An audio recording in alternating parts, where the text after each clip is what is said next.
Every Day the Same Dream is one of those 2D flash games largely forgotten with the passing of time.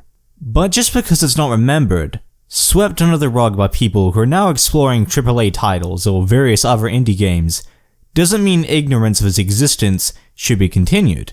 Certainly, when I played the game and then finished the game, I found it initially of interest, and later, when looking back on what it all meant, what the game was trying to say, I came to a rather fascinating conclusion. In this video game, the story is about a man, nobody out of the ordinary, just your typical wage laborer at a dull computing company, who has an extremely repetitive and boring life, miserably so. He repeats the same day, over and over again, getting out of bed, putting on his clothes, and going to work away some hours for the profit of his private owner, the capitalist who runs the business. He makes all the money, while the guy you play as, just your typical proletarian Joe, is left with a very dull standard of living, never climbing the ladder he presumably pictured himself to as a kid. From this perspective, seeing how sad, tedious, and absence of vigor in life his whole situation is, getting completely screwed over by the capitalist mode of production, we might form a Marxist analysis of the story in question. It was my first impression, and I can't blame anyone who does, especially considering that there is no confirmed truth about the game's story. You can have endless interpretations of it.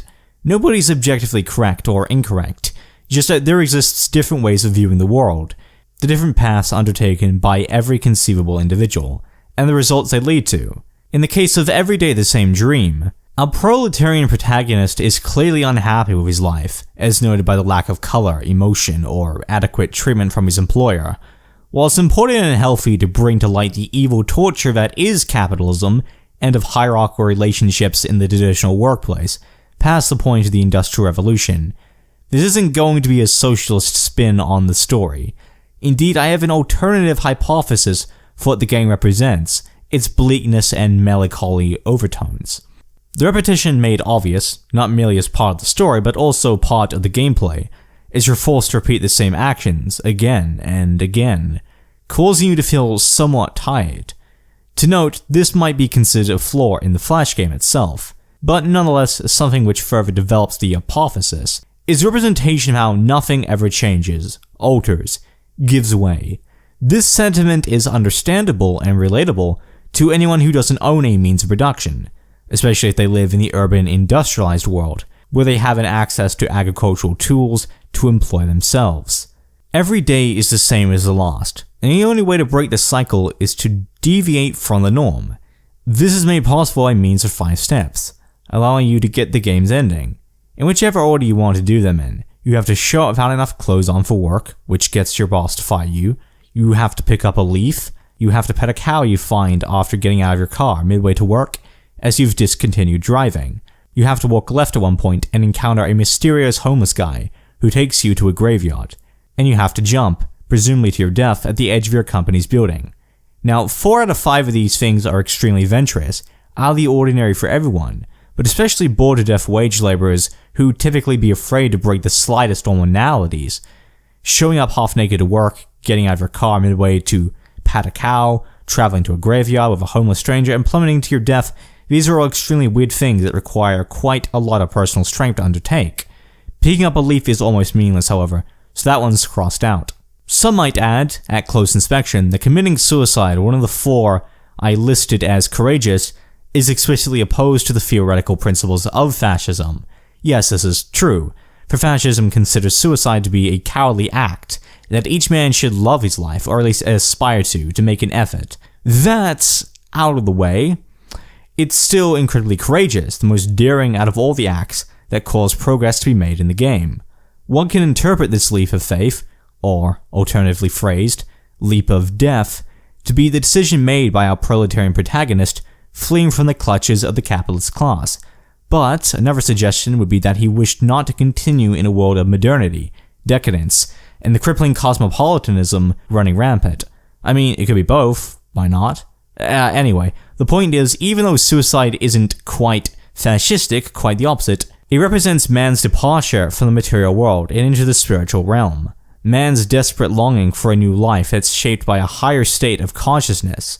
The lack of attachment to the material world in fascism is not only a rejection of modernity in favor of spirituality, but it's also a revolt against the modern world in its other aspects, such as the ontological defilement that arrived with early philosophers and contemporary academics, claiming existence possesses a physical character, that it's not metaphysically a construction of the mind, something independent from tangible objects and theoretical notions.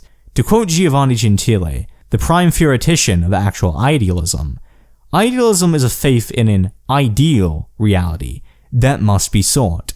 It's one thing to think the ideal, to fantasize the world, your personal situation, getting better. But it's another thing entirely to actualize the ideal, not to merely dream of it, but to implement it. What existed in fascist Italy was a perfect example of this idealistic actualization. Benito Mussolini, just one man, marched on Rome and demanded a democratic Italy surrender its will and might to what he yielded, his strength, with his fellow black shirts. Most men can only dream of what Mussolini achieved, yet he did it anyway. The ideal was the reality not only sought, but made part of existent consciousness, formed to become real, believed in by all nationals of Italy, and with his power put to use, he made the men and women of Italy want to live forever. Suicide was cowardly. Death was cowardly. Lying down while the world moved with might around you, it was nothing except the pathetic will of a dispossessed body, not just introduced to the corporative structure of binding together all spiritual beings. The man you play in the game is not merely dreaming of life getting better, he's making it better. He's doing things he's never done before. To chase after an ideal reality is one thing, and to bring it into reality is another. But the fact that your body corresponds to that of your mind, and thus your political consciousness on this earth, you've separated yourself from the needless desires your physical figure produces, and are instead living accordingly to the ideal, the truth, the ultimate, non-contradictory rationality of action. Everything is action, everything is movement and burnt-out energy. Life in fascism is a constant string of vigor, of passion, of national heroism, and nothing less. Whenever you attempt or complete a step in every day the same dream, you're actualizing the ideal. And when the game's about to end, when you see either yourself or someone who works at the same company as you, who looks like you, as all workers in your company are indistinguishable from yourself, about to jump off the edge, and jumps, you understand this symbolizes national rebirth. The term pelagianesis refers to rebirth or recreation, the extreme, drastic, never forgettable alteration from the olden world to a newer world. In the context of fascism, it's the nation which changes, and with it, the people the nation swallows as a unified collective, transcending the physical world and entering into a higher, spiritual sphere. The nation has fallen into defilement, into an age of darkness. It can, however, be reborn if the people are willing to believe in it, to be fused with the national spirit, the energy which resonates with a particular sovereign country. Palingenetic ultranationalism is a key component within fascist philosophy, the conception of a new way of life, a different, superior style of living and striving, that's born from the ashes of the outdated, culturalist realm of materialism and consumerism, that treasures only the shifting politics of environments, and not unique groups which inhabit such environments. Such interest groups are given dual weight in the corporative state. The phoenix is a bird which fades away with age, and when it's sizzled into a pile of ashes, is reborn, resurrecting a younger, prettier version of itself. This is a nation for fascism. The death of you or your coworker in every day the same dream symbolizes the rebirth of yourself or someone else, maybe the entire staff of the company, and creates new men from the ashes of the old. The nation is reborn, eternally altered and blessed with the spiritual virtues it wishes it always had. Of course, that's just one way of viewing things. There is no fixed answer to what the game means.